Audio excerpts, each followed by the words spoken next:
Welcome to the Terrible Podcast with your hosts from SteelersDepot.com, where you can find all your latest and greatest Steelers news. It's Dave Bryan and Alex Kozora, always lit, talking Steelers. And now, here's Dave and Alex.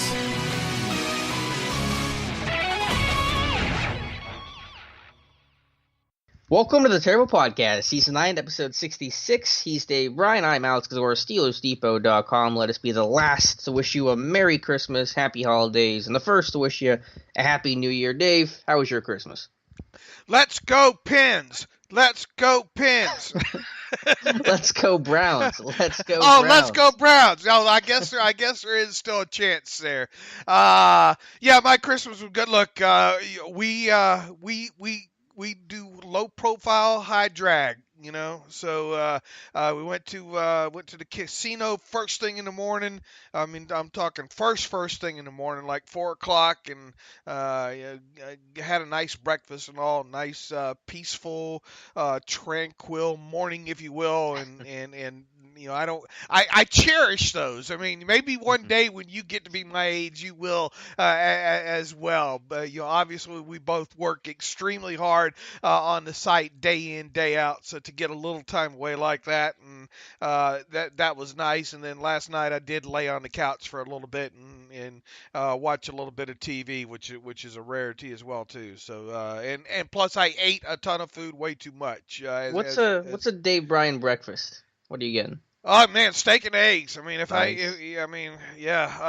South Point Casino. Any of you listening, and I don't know, it'd be nice to get them as a sponsor one day for the podcast. But South Point Casino is on the south end of the strip. It's a fairly newer casino, if you will, and not as busy. They even they have a sports book in there. In fact, they have some radio. They have which I always stand and admire. They have kind of like a radio booth inside the casino there, right near the sports book, and that's where Brett Musburger does one of his radio shows from as well too. So very nice casino, kind of really laid back, I guess, kind of a Western theme to it, and a couple of nice cafes and restaurants and all in there. So that's kind of where we like to get away. It's probably about a good 10-minute drive from the house, but easy to get to and all. So that's a little plug for South Point Casino. Very cool. Well, Dave, kind of a quiet week, relatively speaking, in terms of Steelers talk. We can go into Tomlin's press conference from Tuesday. Pretty short, not a lot of reporters there. I think it was only a 14-minute press conference. If you want to start with the injury report, I don't know if that's where you want to go or some of the comments that he made, but Tomlin talking to the media yesterday. Yeah, and let's just start with this. The whole reality of the situation. I mean, probably a blue Christmas for a lot of Steelers fans, right? I mean, you go from this team, entering the final quarter of the season with high hopes, thinking that just win a couple of these games, if you will, and you're going to be in the playoffs one way or the other, and they just couldn't get it done. And you come out of that Saints game, and without a doubt, I mean, this is a Steelers team, at least offensively, that can beat any team in the league. But also, this is a Steelers team, even with the offense, that will have the inopportune turnover at the wrong time, and then you combine that with not knowing week in, week out, how your defense is going to play. And I still don't want to take anything away from the way this defense played against the Patriots to get a key stop late in the game.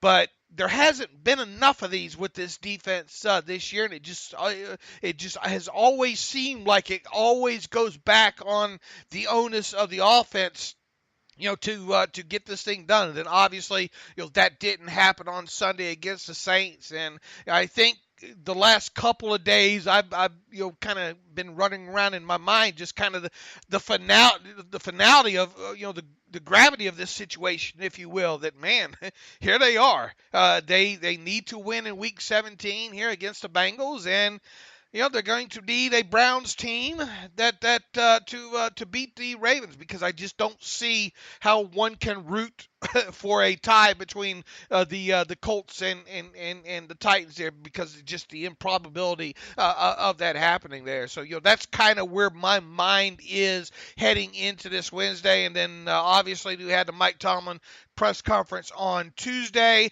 Injury, as far as the injury report goes. Vince Williams with a toe. What did Mike initially call that coming out of the game? Do you remember? A foot. A foot, he called it. Okay, and so he got a little bit more specific with it on Wednesday. They're calling it, or on Monday calling it a toe. Sean Davis is another one that he has a quad, and Mike Tomlin said he's downstairs managing it right now. We'll see where that leads us in terms of his participation throughout the week and ultimately play. Vince Williams went down in the game with a toe that's being evaluated. His availability is in question. Obviously, we'll watch him throughout the course of the week in terms of his practice participation. And the same thing with James Conner. Tomlin went on to say, I thought his participation was on the upswing at the end of last week with his ankle. We'll be watching him close and seeing if he's able to be a positive contributor to our efforts this week. And obviously his practice participation and effectiveness will be a major factor in that. I don't know where you want to guess on these guys. I mean, Vince Williams has only missed one game, right? And that was what, earlier this season.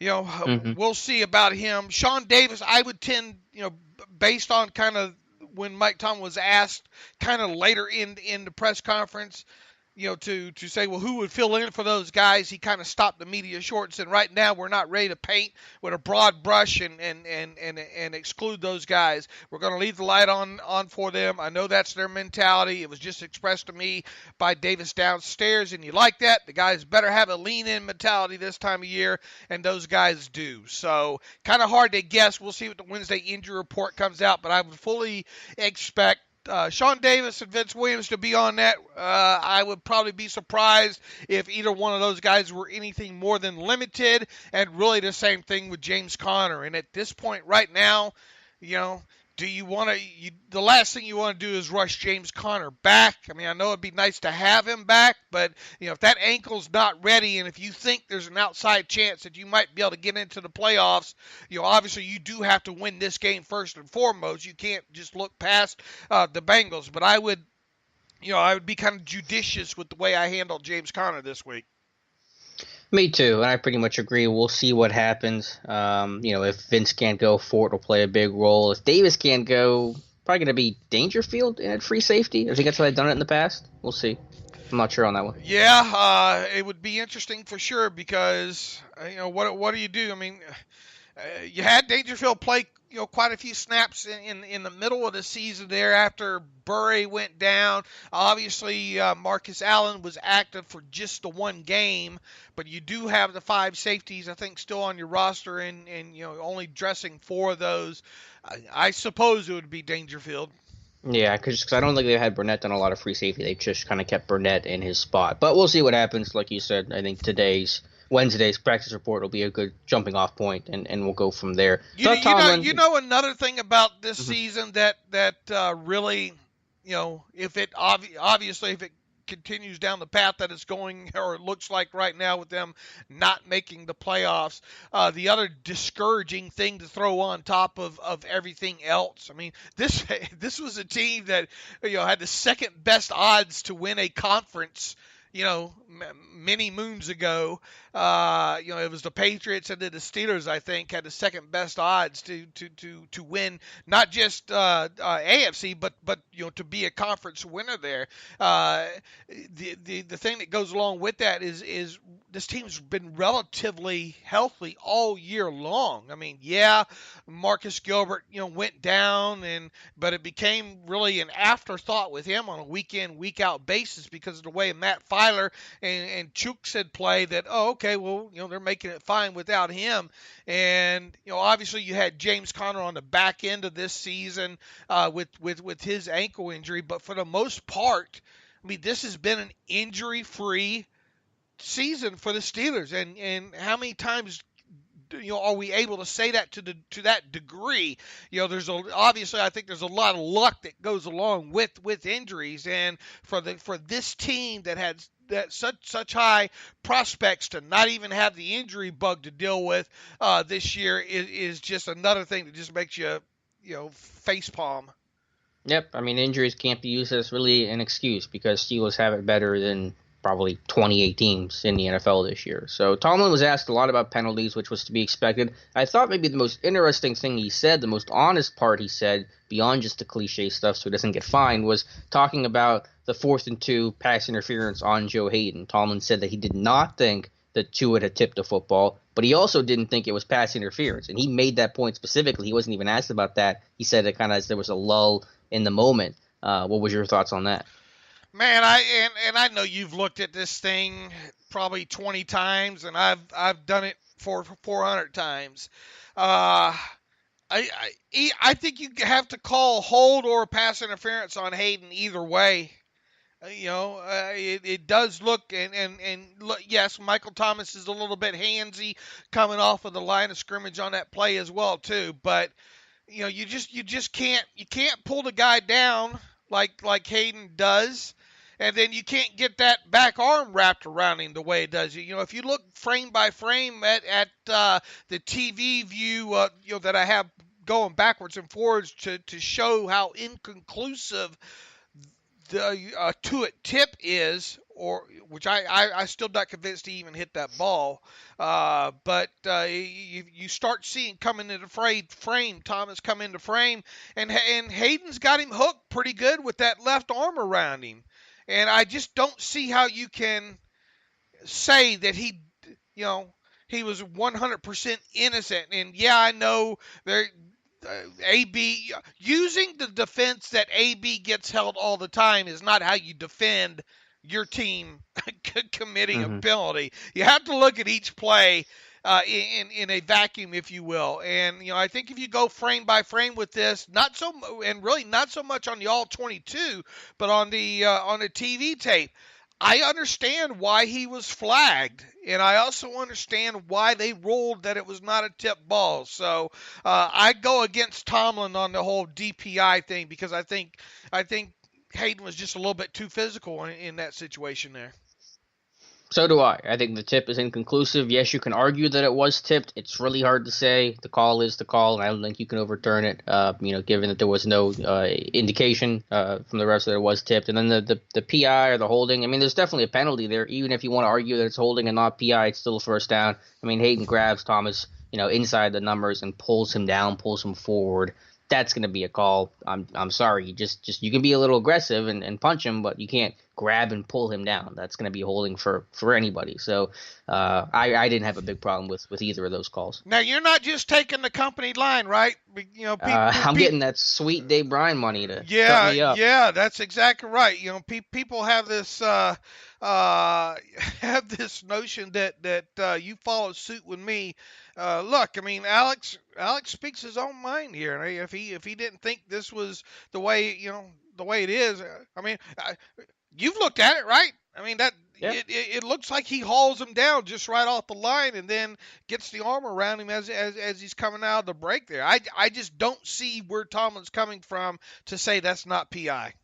We were accused by one random Facebook dude like a month ago of taking that sweet Rooney money. So I'm waiting for that check to clear. It hasn't happened yet. Lord, if that money comes in, hell yeah, you're going to be following suit then. Yeah, so I'm taking Dave Bryan money until I get that Rooney money. Then I'm taking what the Roonies give me. So I mean, the Dave Bryan money's not bad, but it ain't Rooney money. It ain't Rooney money, right? But look, make no mistake about it. And I think Matthew somewhat disagrees with us too, and I haven't fired him.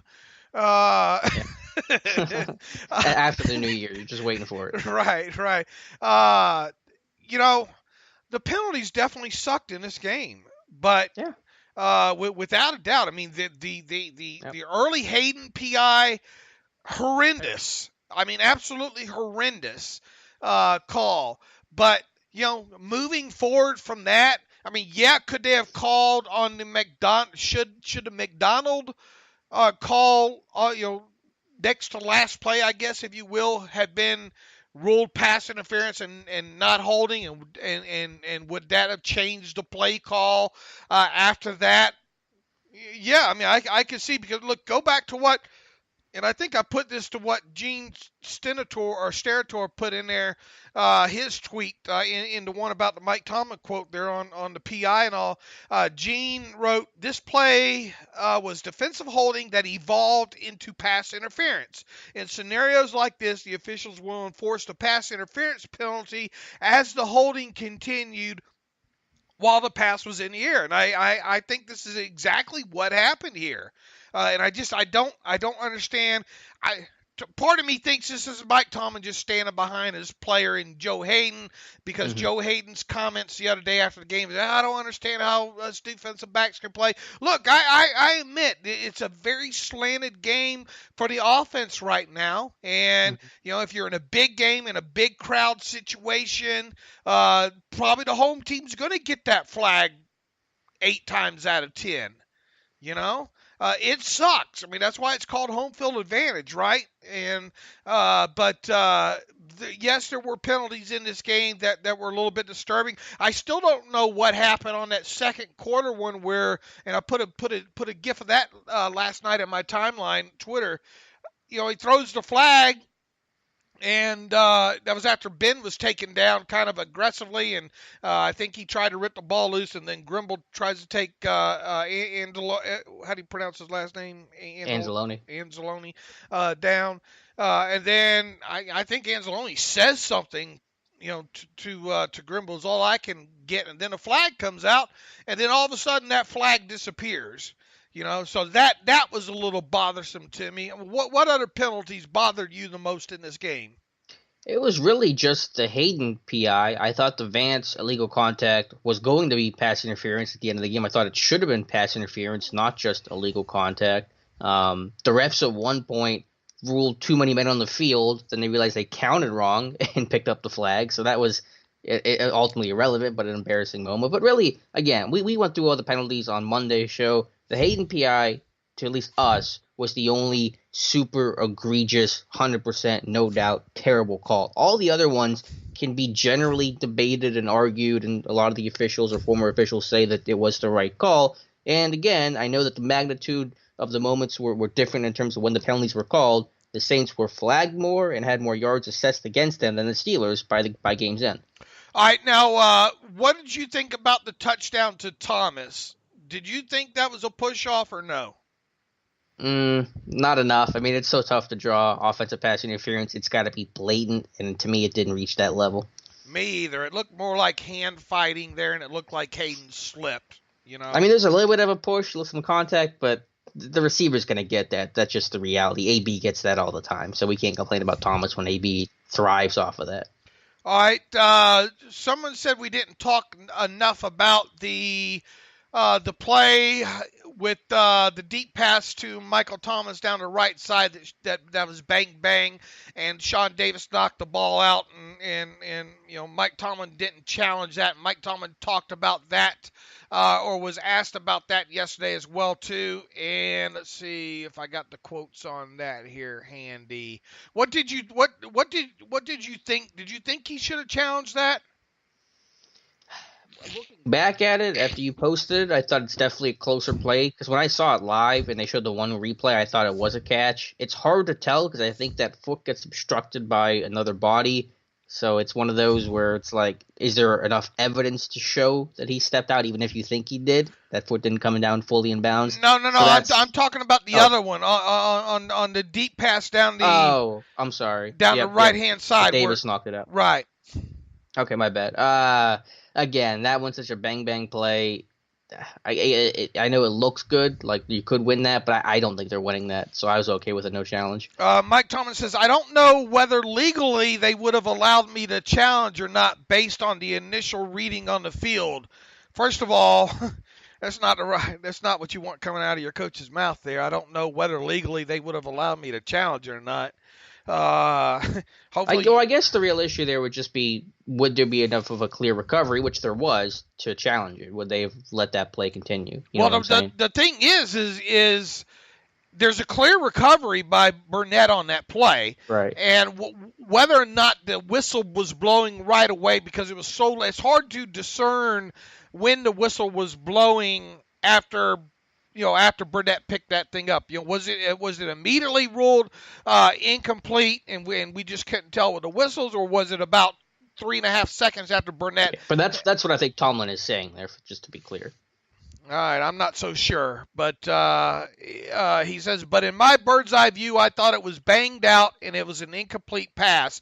They were definitive about it, and we moved on. The thing is as you mentioned, there was that 12 man on the field call right after that. So Tomlin had plenty of time to chew on that.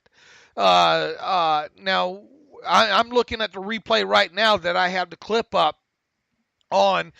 He catches it, and there's about a step and 3/4.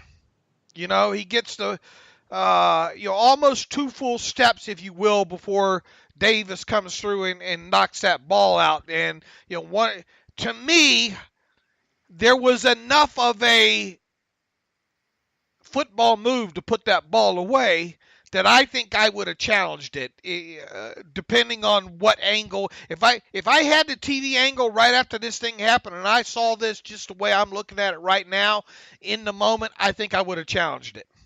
But if you know it's bang bang, which it was, and if the refs are adamant that it was an incompletion, you got to look at it from the refs' point of view. Even if we think that it's the wrong call, it can be overturned. If you have the refs, the guys making the determination, saying it was incomplete, 100%.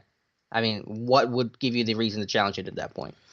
Well, because they'd have to look at it in a video. No, I know. But they seem pretty confident that it was incomplete, and you're banking on them being just totally wrong enough to get to that point of overturning the call, not just going from confirmed or the call standing. Now you have to get enough evidence for them to overturn it. And I just don't think your odds in that situation are great, knowing what you know before you decide to challenge. Well, what's your odds in most of these situations anyway? I mean, you're challenging it because you think they got it wrong. Well, no, I understand that, but there's a difference between like a really close play where you think a ref just missed something, or there was a bad angle, or whatever the case was, or the refs immediately ruling incomplete, which it seemed like they did, and then coming to you and saying, yeah, it was incomplete. And there wasn't a big discussion about it. There wasn't a spot thing. It was just, I don't know. I'm just saying I understand why he didn't, because based on what the refs were saying and based on the bang bang nature of the play, I don't think he's winning that one. I'm just going to be honest here. Well, I think you can argue that it was. I think you could try to argue it, and that's fine. I don't think you're getting to the point of overturning the call. I think maybe the call stands, but I don't think you're overturning it. That was first half, right? Yes. And they had 2 timeouts left at the time. Was that right?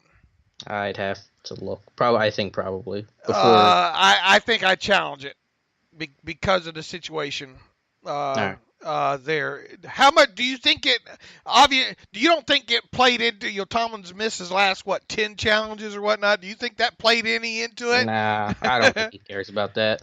And I guess the other question would be: does Tomlin need Jerry? Did you see that the other day in that Oakland game? Who's the former NFL official, Jerry? What's his last name? The older guy. Anyway, the Raiders hired him to be the to be upstairs help, a rules analyst on the staff and all, and somehow Gruden ends up challenging something he can't challenge. Like the third time this year he challenged a touchdown or something. Right. And something that's automatic. Anyway, I think it got the Raiders a penalty there. But does Tomlin need some of that taken off of him upstairs? I mean, well, one, I assume there's somebody upstairs communicating with him. It's not just Tomlin going off of his own gut, especially on the road, because you should benefit a replay on those close plays that go against the home team when you're on the road. So he's got somebody in his ear, somebody probably not giving him the best information. Does he need a specific rules guy? I mean, I guess it wouldn't be the worst idea, but as Tomlin said in the past, and I kind of agree, that's kind of the job of the head coach. If you're not doing that, then that's a problem that's got to be addressed in your job, resume, rather than just getting somebody to do it for you. I think he should have somebody up there, not only with some clock assist, Look, I mean, there's like 3 books written on time, on time management in football.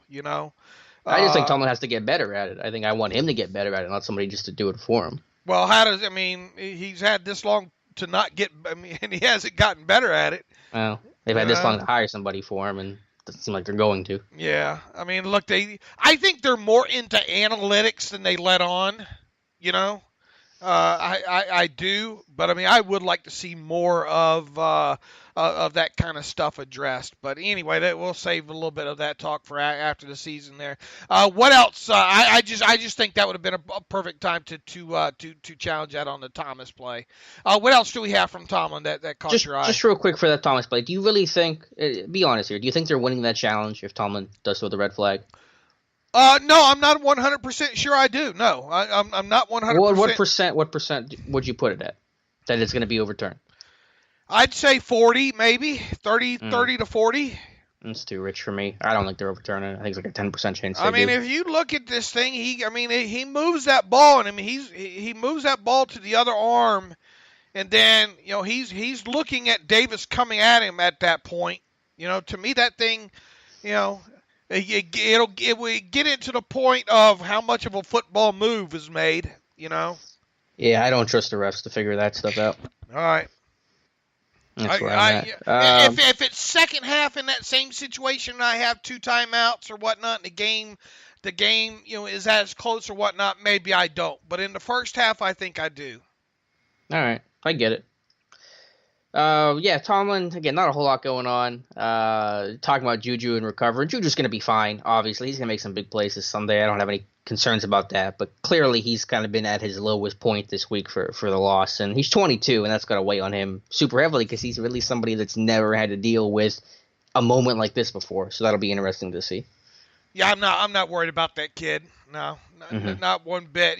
If it was James Washington right now, maybe I'd be a little bit more worried. But I'm not worried about him. That Juju's comfortable in his skin.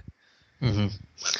Anything? I have one thing I want to talk about that's not Tomlin related, but anything else from the presser that you wanted to touch on? No, just the cliche. We're not going to look past Cincinnati. We're not going to watch the scoreboard. That kind of thing. Is what Tomlin talked about yesterday. I don't think there's really anything too much past that. If there was, I think Matthew will be maybe mopping that up with a post or two later on today. Okay. The one thing I wanted to talk about, and I wrote a post on it yesterday, so if you read Steelers Depot on Christmas, thank you. But two, you probably know what I'm going to talk about here. We talked about the refs and the poor calls and how much that hurt this team, and that's all understandable and true. But, I've gone through and I've cited 10 different plays on the Steelers' end of their own mistakes and own problems that could have still won them the game in spite of the poor officiating. And to me, this wasn't at the top of the charts because maybe they score anyway, but start the second half. It's 3rd and goal. Saints have the ball at the Steelers' 1-yard line. They come out in 12 personnel. There's an extra, which the second tight end being a 6th offensive lineman, and so they have kind of a heavier personnel in. And for some reason, and help me out here, Dave, if you can explain it for me, Keith Butler goes to his dime package with Morgan Burnett, their 2-3-6 dime, and lo and behold, they give up an easy rushing score to Kamara. I mean, I've had this issue with personnel, mismatches all year long, and Butler trying to get cute and do different personnel groupings as opposed to what the offense is showing. To me, that's one of the worst mistakes he's made all year long. You're playing dime defense against the good Saints, run offense, the team that has the most rushing touchdowns in football, and you basically just forced Mike Hilton to try to make a play on Kamara on the goal line. Of course, he's going to lose that one. That's the stuff that kills you. That's the stuff that you can clearly control, and that's stuff of players not being put in position to win. Yeah, I agree, and I don't have any answer for it at all. No, I don't. I mean, they were in their goal line defense the play before because the Saints were in 23 personnel, so they were in really heavy, run look. Then they sub out to bring in a couple receivers in, so the Steelers make a sub, which is fine. But you got to play your base defense there. You got to play your 3-4. Get your corners in the game, fine with that. But you don't have Hargrave in the game. He's played fantastic this year. You don't have an extra inside linebacker in the game. You're forcing Vince and Sean Davis and Burnett and Hilton to take on offensive linemen. and you wonder why you're giving up red zone touchdowns. Saints were 4-4 in the red zone. That was a huge stat to me. Right. I mean, yeah, it's just one of the things that, egregious, in that situation for sure. Yep, and no, I know there's really no one has an answer for it. I've talked to with a lot of people on Steelers Depot, and we're just kind of all, shaking our heads and just going, what the heck happened? So you talk about all the things the Steelers could control in this game, whether that's the turnovers, the 3rd and 20, this, that, the other. I look at those plays and say, if you control those things, if you make good decisions, maybe the outcome is different. Because if you hold to a field goal there, that's huge. Instead it's a touchdown. Now it's 24-14, and you're trying to climb out of that hole for the rest of the game. And talk about the 3rd and 20. We were sitting on, we thought we knew what the concept was prior to the all 22 coming out. I know you're like me. You probably have about 6 plays circled that as soon as the all 22 all 22 hits, we run right to them to see what happened there. It was a dagger concept, a little bit different with the 3 with the 2 verticals on the one side there. Normally you'll see maybe 1 vertical on a side, but they made sure they were set up with enough verticals on that side, if they did see the quarters coverage, which I assume is what you saw on that, that they were going to run that right out of there to clear out that that kind of that 15-yard in-breaking route on there. I mean, it's a nicely designed play. It was called at the right at the right time against the right defense. Now here's the thing. We chastised Butler for blitzing Drew Brees so much, especially early on in the game, and just regular, kind of down and distance situations that we were upset about. If there's any time that maybe you want to send numbers after Breeze, isn't it 3rd and 20? I was fine with them not blitzing because I think it is ineffective, and you want enough bodies to be able to tackle the catch. Because hopefully, ideally, at least before the play happened, you think maybe they'll throw something short. They could hit you with a screen or something quick to try to get up some yards for a 4th and more manageable situation. So I was fine with the no blitz. I didn't love the call. I guess it's easy to say in hindsight. They don't play a ton of cover 4. Usually you get more man coverage in that situation. 2-man kind of thing would have been, I think, a better idea. It was a really good design and play call from the Saints. You have to tip your hat to Sean Payton and Drew Brees. But I wouldn't have blitzed, though. I was fine with a no blitz. I think I would have sent – I want that ball out quick in 3rd and 20. And I want to take my chances that I'm going to, even if I give up 8 yards, I'm setting up a 4th and 12. I want that ball out. The blitz wasn't even getting home, though. Hilton and Sutton couldn't time it to save their lives. Yeah, well, I'd send it from the inside. Well, you only have 1 inside linebacker on the field. Yeah, I'd still get after him. I want to try to take my chances of getting that ball out quicker there. Yeah, I don't know. I was fine with the no blitz. It hadn't been. I mean, Brees was 7 for 11 for 85 yards against the blitz. It wasn't working. Right. That's. I mean, how many times have we said perfect play call? Against the Steelers in this situation. I thought that maybe they had given up more than third and say 15 or more. It felt like they had given that up more this year, but I went back and looked, and it was just a Saints game and a one against the Buccaneers, I think, earlier in the season. But man, what a very inopportune time, to give that up on the heels of already, seemingly getting past a 4th and 2 in that situation. You got to come up with a key stop at some point, during drives like that. I mean, you have multiple chances to get off the field, and you couldn't, in those situations. That's what's really frustrating. And yes, the other team's paid to make you, paid to make you pay in situations, and nobody's probably better at it than Drew Brees right now. But man, they had opportunities to get off the field there. And did you ever find the other play that Ginn was talking about, or Peyton was talking about, that they had tried to run maybe a similar play to that dagger concept, that the pressure just was too much on the play? I couldn't find it. I haven't seen it yet. I'll let you know if I do. I did find, though, earlier in the game where they ran a double move on the second sack that they had of Breeze. again had run a double move from the left side of the formation, and he was wide open down the left. And there was a bust in that, I think, probably mostly on Edmonds in that situation right there, that if they don't get to Breeze in that situation, that's probably a home run. Yeah, still some issues with some spot dropping. I saw another time in the game where you have, two verticals and only Hayden is there. So, my thoughts on that, on the spot dropping and the zone coverage. It's been lessened, but it still can be an issue. And that's why I didn't get too mad about the refs, especially the 4th and 2 PI, because the next play after that PI on Hayden in the fourth quarter was a holding call on the Saints. So immediately they go in a 1st and 20. That's an entirely winnable situation for the Steelers. You get 2 incomplete passes. You're in 3rd and 20. You win the game right there. 3rd and 20, most teams are sealing the deal, and Pittsburgh didn't. And that's why when you go through all the ref stuff, and yes, the refs, had issues and it impacted the game and blah, blah, blah, blah, Steelers still had very clear opportunities to finish this game, and for some reason this year they just aren't. Yeah, they're not. You can't turn the football over twice like that. Back to the fake punt again, and I think Tomlin, didn't he address that yesterday somewhat? Just saying, briefly for a moment. Yeah, just that he did like the play in that situation there. I think the main thing that I still don't get how people can write what an awful, what an awful game or season changing decision that was by Tomlin. Look, obviously the down and distance, when you go back and look at it, we talked about the Georgia play against Alabama or Florida. I forget what play that was. But, obviously down and distance probably has a lot to do with it and the style of fake maybe that you run in those situations.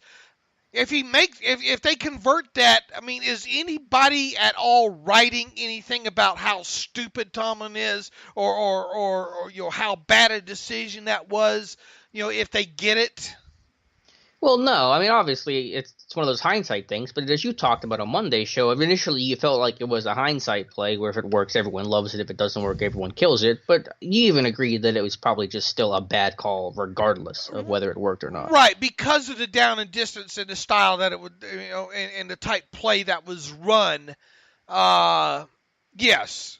But I mean, how many people were writing that because, face it, it's a heavily results biased play. Yeah, but I mean, you can apply that to a million things. What are we writing about? Anything that doesn't or does happen? I'm not gonna go there. I just think because the gravity of it. Because look, I mean, he didn't want his defense back out there, right? I mean, they were getting stops. They had only given up one touchdown that half. And that was on the first possession. I think he looked at the quarters in his pocket and the set of dice he's playing with, and probably said he used up all of his luck at that. I don't know. If you want to go for it, then just keep your offense, who's on a pace to set the most points ever in a season, on the field. If you really want to go for it, let your playmakers have the football. Instead, you're letting Rosie Nix carry the ball. Right. And that's where I think the argument here is especially with the down and distance.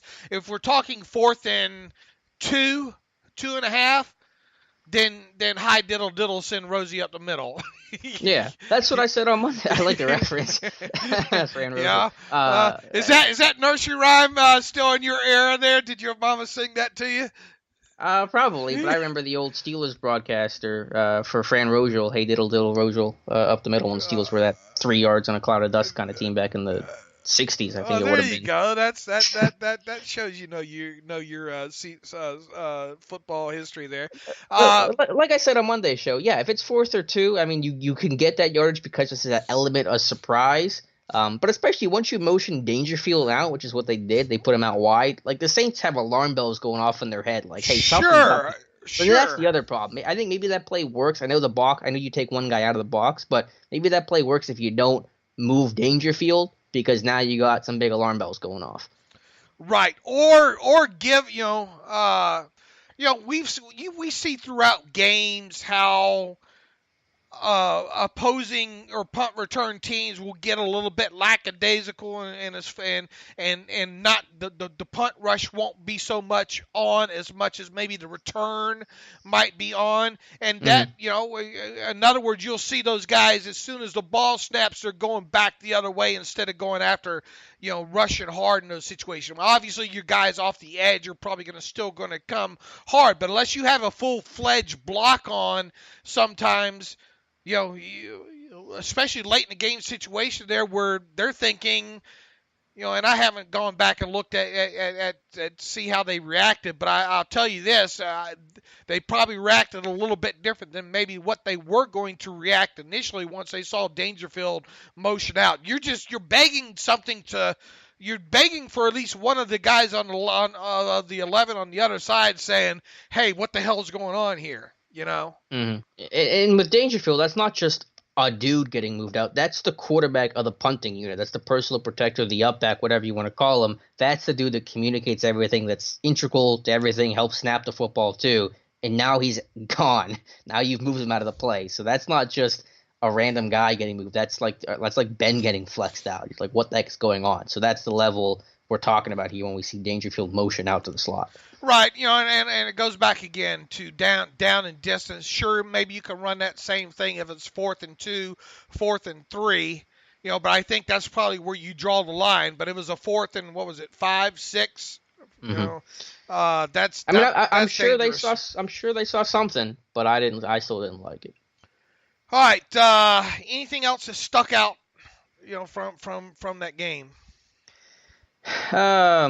Nah, I mean, I think we've discussed it, dissected it pretty well. Steelers had their chances. You turn the football over too many times, you lose a turnover battle. The Saints go 4 for 4 in the red zone.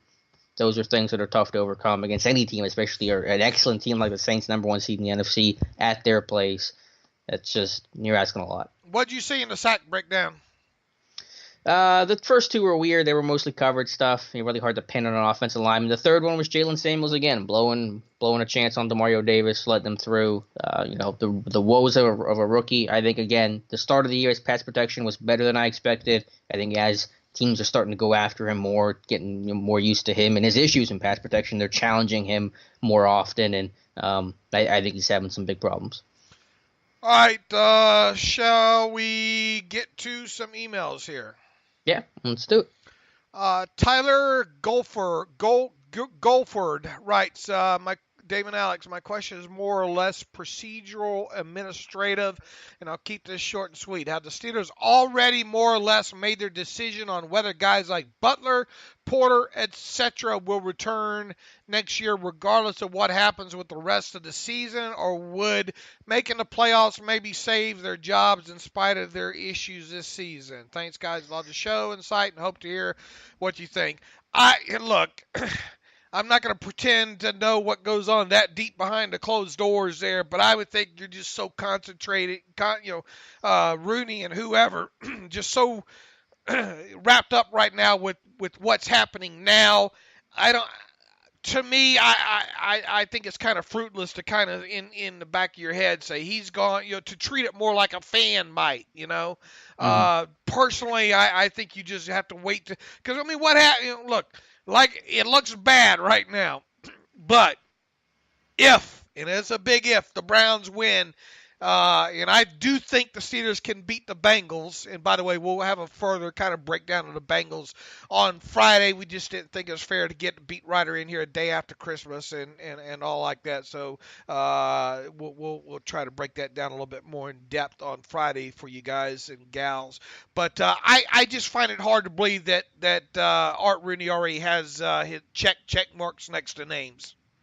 Yeah, I mean, I'm sure Colbert and Rooney have a better, they're leaning a certain way, more so than Tomlin, because Tomlin is so in the weeds with the day-to-day stuff. But Tomlin's going to be a part of any conversation. I'm not saying he's going to be the deciding factor. I think it's a, consensus you come to in those situations. But Tomlin's going to be a big part of those conversations. And those conversations with Tomlin, I'm sure, have not happened yet because you're focused on the season. So nothing's been decided because Tomlin hasn't been part of that conversation yet, I'm sure. But I'm sure that Colbert and Rooney kind of have an idea of where they want to go. All right, thank you for that question. This one's from Sanguian. One, if the Steelers don't make the playoffs, does that help Le'Veon Bell's value? He writes, national idiots think him being gone is one of the primary reasons why the Steelers are struggling. Let's take that question first. No, I don't think the Steelers potentially not making the playoffs helps Le'Veon Bell's value. I don't think not having him. Look, would it have made a difference in a game or two? I mean, I suppose it could have, but I mean, James Conner early on in the season was doing some Le'Veon Bell type things. Would have made a difference maybe in some of those games that they didn't have James Conner, or let's say maybe from the Panthers game on. I mean, I'm not going to lie, it'd been nice to have him on the field as opposed to not having him at all. But I'm not putting. I think that ranks way down the list of why the Steelers are where they're at right now, not having Le'Veon Bell. And I don't think it's made one iota of a difference in his value. Yeah, to me it has no difference in his value because what's the statement here? Le'Veon Bell helps you win. Yeah, I think we all know that, so I don't think it changes his value. And you don't think it's the reason why they're struggling, right? Well, I mean, obviously it'd be a different story if he was there. It would help. How much would it change things? I don't know for sure, but I'm not. When I look back at this season, that's not the reason I'm going to point to. Right, exactly. I don't think it's helped his value either. All right, number 2. Why do you think the Steelers closed out games last year but struggled with closing out games this season? Yeah, I mean, that's a great question, but I mean, you go back to last year. I mean, do we have recency kind of in our heads there? I mean, they've given away some over the last couple years as well. And how many of those did the offense had to bail them out with some last minute field goals? How many times last year can you rattle off in your head? Oh, thank God for the defense for closing that one out.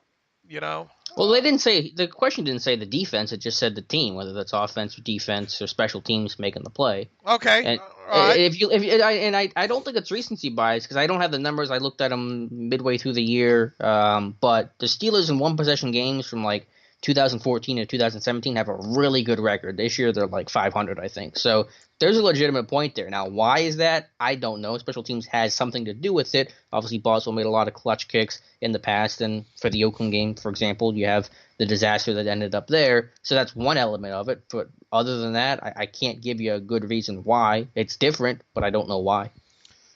Yeah, that's something that the Steelers are certainly going to have to figure out. Number 3 kind of plays into it, I think, as well, too. What can they learn from this season to ensure a successful season next year? God, that's I had to smoke a joint.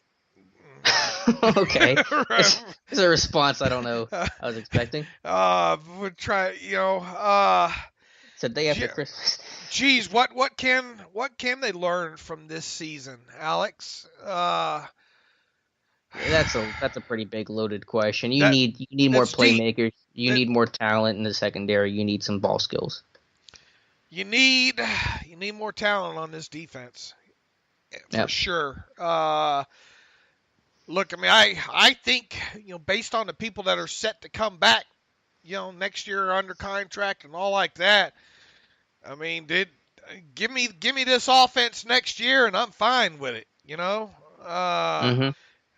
Spend all your damn draft picks on the defensive side of the ball. Did you see my list? Of my draft needs list on Twitter? I don't think I did actually. Yeah, I want like 6 outside linebackers, Okay. 4 inside linebackers, 6 corners, 4 safeties. I think a defensive end in there as well. I think you get Partridge and a pair. Yeah, and that's how several people responded back to me there. Look, I mean, that's offense is fine. To me, I mean, obviously you don't want Ben turning the football over. What does he still have? 4 red zone interceptions this year, and the team has something like, I don't know, 8 of turnovers that actually took place, maybe inside the red zone, 6, 7, 8, something along those. Those will get you killed in late game situations like we saw, against the Saints. They weren't interceptions; they were fumbles. You just cannot turn the football over against good teams and expect that you're going to beat them. Let me ask you this question really quick. I don't know how much you've thought about it. I'm guessing not a lot yet. But how much of a priority, because I know the focus is on the defense, but how much of a priority do you put on bringing guys like Ramon Foster and Jesse James back? A couple offensive pieces that are set to walk. Look, I love Ramon Foster. I still think he's probably one of the most underrated guards, in the league. But I'm not. It's not a priority to me. I disagree. I think you got to do pretty much everything you can to try to bring him back. I know his money, he might be asking for a lot, and if there's a point where you can't afford it or he's asking for too much, I get it. But I think he's got to be high priority. I don't think he wants to leave. I think all that saying that he wants. Posture. Yeah, I think it's posturing and all like that. Good for him. I think they can get him back relatively cheap. I mean, because how much more is he going to get to go somewhere else? I mean, he's over 30 for Christ's sakes, and he's not a Pro Bowler, right? I mean, he's a consistent guy, but he is a guy too that's missed some games with injuries. There is a cap somewhere on what his market value is, and look, if there's a team that wants to pay him $5 million a season, God bless them. Well, if he's in that relatively cheap range, which I hope he is, then you need to bring him back. It's a shame if you don't bring him back. Right, and I think he'd be able.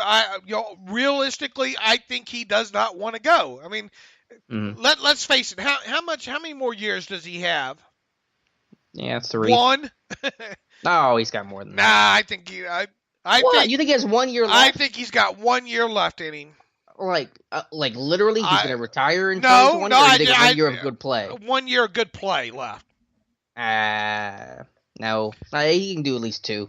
Yeah, I think he needs to get on that Marcus Gilbert body reshaping without the. He's always been a big guy. He's probably been in first grade, man. It's always worked for him.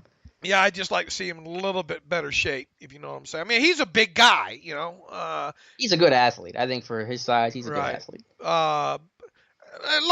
Look, I've always defended Ramon, not anymore after this 1 year nonsense. Yeah, look, at his age and all. How old is Ramon Foster? You're acting like he's 35. He's like 32, ain't he? 31, 30? I mean, he's old. He's over 30. Yeah, he's 32. I mean, come on. I mean, sooner or later, look, Father Time's undefeated, and on bigger offensive linemen like that, and it's not like he hasn't missed games already. So, that's where I'm coming from there. I think you can get him back, but I'm not falling all over. I'm not tripping all over myself to do it.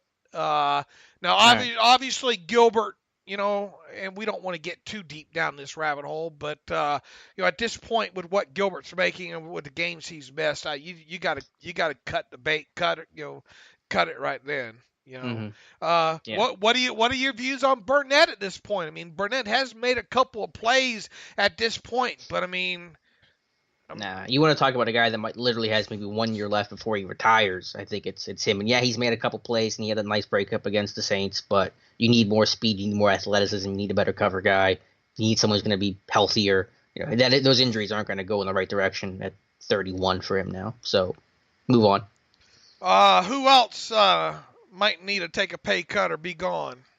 I think those were the big two, Gilbert and Burnett. I mean, you could argue some other guys I don't want back, like a McCullers or a Walton. You want to upgrade your depth there, but those were the two big names in terms of like cap casualties. Are you paying Bud Dupree that $8 million? Oh no, God, no, that's the other one. No, I might bring him back for cheaper. I know that's gonna the whole dance, and you're gonna need to lecture about. Well, you picked up the option, and that means you think you value him like this, but no way, no one in their right mind should say that Bud Dupree should have play on that 5th-year option. Do you think he will? I mean, no, I don't. I think they cut him and maybe they try to renegotiate and bring him back, but they're out of their mind if they're going to pay Bud. Was it $9 million for 6 sacks? I mean, I just don't see how you can do that. I mean, yeah, you can't justify that. If you have any, if you have any hope in a Denier, and if you hope that maybe you can address that via, I mean, for what he's making, you could probably go out and get a nice secondary backup edge rusher too. An upgrade over Chicolo. For that $8 million right there on that. And I mean, Dupree's improved this year, but not like that, not that much. Right, and he has improved, but it's not. He's not an $8 million man. Nope. And Watt has improved as well too. But I mean, there's still room for improvement there. I think if there's anybody that's been the most improved guy in the last 4 weeks, it's maybe Watt. Yeah. Or at least what we've seen. Let's see. From Dane B. Dane, is it Barone or Brony? Dane writes, "Hey guys, big fan of the show. Thanks for all the analysis on this roller coaster of the season." You got that right, Dane. Dave, you mentioned that you predict defensive changes this offseason, and also went on to add that you'd like to see a lot of them. Beside the front runner of giving Keith Butler the boot, what major moves would you like to see the team make on the defensive side of the ball this I wouldn't say so much predictions, but look, I'm okay with keeping Keith Butler as long as he wants to go back to being a linebackers coach again. I mean, because he was, and you want to talk about. I mean, this is a club, or not a club, but a kind of a trio of guys in Mike Tomlin, Randy Fichtner, and Keith Butler been together a long time. Yeah, Butler's been here since 2004. I don't think people realize that. And Fichtner's since 2007. I think he came in with Tomlin, right? Tomlin hired him. Right. You go all the way back to Arkansas State and all like that with these guys. I mean, that's going to be some tearful, but moments or whatnot. But oh well, it's part of the business. I get that, but would you be opposed to Keith Butler staying on and get rid of Joey Porter? That's where I'd start. Get rid of Joey Porter. Well, I wouldn't be so sure that it's going to happen. We can talk about if it should, but I'm not confident that it will. Yeah, I'd much rather. I think Keith Butler's a better linebackers coach, and that's his calling in life, if you will. Tom Bradley. I mean, I was kind of surprised that he was given that position. Weren't you? I mean, the biggest thing that surprised me was just a guy that never coached in the NFL before. That's a big step in adjustment. So I think Bradley's going to stay. I don't think they're going to. He's not going to Jack McNell Jr. it, but I don't know how well he's doing because it's hard to know his exactly what he's teaching and what is and isn't working in terms of his philosophy and his methods. And I'm okay with them. The defensive line coach that they brought over. Dunbar's been good. Dunbar's been good. I don't really have any thoughts on Jerry Olszewski. I mean, he's doing the best with what he's got over there, right? Yeah, I don't want to make any predictions because I'm going to wait till after the season for all that stuff. But I have in my mind what I think will happen and what I want to happen. But I'm going to save that till after the season ends because maybe it doesn't end on Sunday. And playoffs, like you said, could always change stuff. Right. Let's see if I got any more in here cleaning out this thing out here. Hey y'all, from Jeff Berg. What a disappointing year. Well, at least you have a decent draft position. Has a team who finished with the third best divisional record won the division? Ravens will be the team even if they win the game. If Steelers lose and Ravens win, it would be as follows: Steelers 3-2-1. Browns 3-2-1 and Ravens 3-3. We'd have to look back on that. You got any thoughts on that? I mean, I don't know, but I imagine it's pretty rare. Yeah, I imagine it's pretty rare as well too on that aspect. And just another thing, look, you got to win those division games, for starters, and it goes a little bit more deeper than that. Here's one. Let's see from. Wow, this one's from Victor March. Guys, blame defense gets for not holding these late leads down the stretch this season. The offense is perhaps more to blame for not being able to extend leads when they have had the opportunity to do so in the second half of these last 5 games. Starting with the Denver game, they had 12 possessions.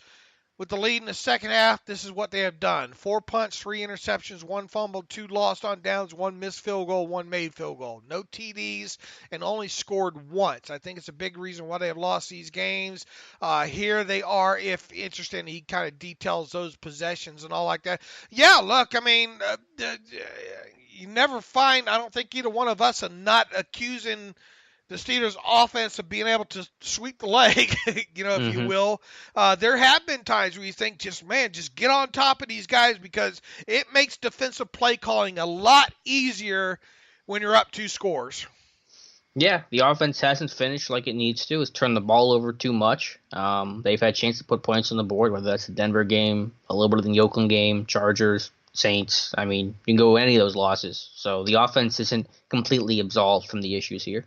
Right, yeah, exactly. I mean, and I think when you look at it, though, from 30,000 feet, you see, it makes you tend to gravitate more to defense being to blame. But yeah, I mean, I get you, Victor. I mean, yeah, there's been times where, and look, I will continue to say it. A great offense will make your defense look a lot better, because once you get opposing teams out of what do you want them to do, and they become more predictable in down and distance situations, especially in fourth quarter games, that's when you see a lot of sacks. That's when you see a lot of sloppy turnovers, because of opposing teams pressing. And the Steelers for years have been bad about being able to put their foot on the throat, so to speak. Mm-hmm. Yeah, I know it's a little lipstick on the pig in that situation for the defense, but if all you have is lipstick, then you use what you got. So if the offense can finish some of those off and give the defense some help, I mean, you take it any way you can get it. All right, thank you for everybody that wrote in there on emails. Keep them coming. We'll continue to try to address these, and hopefully we'll be talking playoffs here, in the near future. But if not, we'll probably be getting into off-season mode here pretty quick here. But in case any of you are still questioning what the full scenarios are at this point for the Steelers, the league released the official list, I believe yesterday there. Pittsburgh clinches the AFC North Division title with a win plus either a Baltimore loss or tie. So a tie against Cleveland is not a bad thing, in case you're curious about that. Or they obviously clinch with or they do, probably a lot of people didn't notice, if for some reason the Steelers tie the Bengals, they can still get in with a Ravens loss as well, too. And then, of course, the other scenario, the Steelers win and an Indianapolis, Tennessee tie happens. Are you feeling any better whatsoever about the Browns' chances of beating the Ravens? Somebody did message me on Facebook the other day and said, I thought that you were lowballing, talking to me, lowballing the Browns' chances a little too much, and maybe I am. The Browns are definitely a better team. They can certainly win this game. I know I put it at like a 30% chance, and that's just because Baltimore knows how much this means, and their run game is so strong, and they have such a clear identity. That defense against still a rookie quarterback, even though a talented one in Mayfield. Maybe I'm a little low on it, a little conservative with a 30% chance of the Browns winning, but not by much. I still think Baltimore's the clear favorite here. What are you doing to and look, the first time these two teams met, it was Flacco for the Ravens, and of course you just had second career start for Baker. Yeah, second career start for Baker. I mean, you just had or you still had Haley and Hugh Jackson there. What are you doing? Defensive. Here's what I'm doing. There is no way in the hell that Lamar Jackson's running for 100 yards on me, for starters. That is not going to happen. I'm going to make sure he throws the football in this game. They are not going to run on me. How do you stop that though? Because it's tough to stop. It's sure. Easy to say, it's tough to do. Sure, I'm loading up that front, and if it's costing me, crashing down a little bit harder inside or what or defending the edges and not crashing down as hard inside, I'm not letting that kid outside the pocket. I am not. If it hurts my pass rush, that's fine. I'm not going to look at that stat sheet if I'm Greg Williams after this game and see where the Ravens have rushed for 150 or more yards on me. It's just not happening. Mm-hmm. Yeah, I think you do a lot of blitzes. I think you stay in that aggressive mindset that Greg Williams has of a lot of run blitzes, and you get to the quarterback along the way if they do want to throw. But here's one thing. Lamar Jackson has not been great handling that football this year. Yeah. A lot of fumbles on that mesh point, not even just forced out, just own mistakes. Right, and if you can get to him and if you can make him throw to get some uncomfortable situations where he has to throw the football, I think that's when something can happen. And look, I mean, you want to talk about maybe one of the best throws of the season for him so far? That dime that he threw to Mark Andrews in that game this past week, but that was a hell of a throw. He can make the throws. I'm not saying that he can't, but he just has not been put in enough situations so far this year where he's had to make those kind of throws. And I want to see him in as many of those situations as possible on Sunday against the Browns. I think Greg Williams, if there's one guy that can do that, it's Greg Williams. I think he can get him to get Lamar Jackson to do some of the things that they want to make sure that he can do in order to win a football game. Yeah, I totally agree. Last little minor piece of Steelers news just came in. Steelers announced their winners for the year for the Chief Award, which goes to the best Steelers player who talks with the media, kind of the best media guy, goes to Joe Hayden. And then the Joe Green Rookie of the Year award goes to, of course, Terrell Edmonds, wins it for Pittsburgh this year. Yeah, that's kind of a gimme right there, right? Yeah, pretty much a layup because it was like him or Washington or Jalen Samuels. Jalen Samuels could have made a late push on it, but Edmonds was the clear guy. You could if they had beaten the Saints, I wonder how much. I wonder Samuels. Nah, probably not enough there, but kind of a layup there. Who's the offensive who's the offensive MVP? I don't think they've listed those results yet. So no, who's your choice? Oh, you're legitimately asking me. Right. I have to think about it some more. I wanted to do something kind of quirky and be like David DeCastro because DeCastro's just been so good this year. I still think it's hard to go against Juju, though. I think it's hard to go against Juju as well, too. Defensive MVP? Someone asked me yesterday. I know that he doesn't have the numbers that Watt has had this year. I still go Cam Hayward. I think Watt's a really close second. I won't argue with you if you put Watt. I just thought Hayward was the more consistent player overall, and his leadership is a really big impact as well. Yeah, I would agree. Surprised Hayden got the. Hayden's always good with the media, so I'm not surprised he got the media award. Yeah, I'm sure they mix it up. I mean, you could give it to Hayward or Foster, but Hayden's cool with me. All right, let's get back after it again on Friday and talk a little bit about the Bengals. In the meantime, you can follow me on Twitter at Steelers Depot. You can follow Alex Kozora on Twitter at Alex_Kozora. Follow the show at Terrible Podcast. You can email the show, theterriblepodcast@gmail.com. If you like what we do, go to SteelersDepot.com and hit that donate button upper right navigational bar. Or we also have a subscription-free version of the site as well that you can find at SteelersDepot.com. And as always, thanks for listening to the Terrible Podcast with Dave and Alex.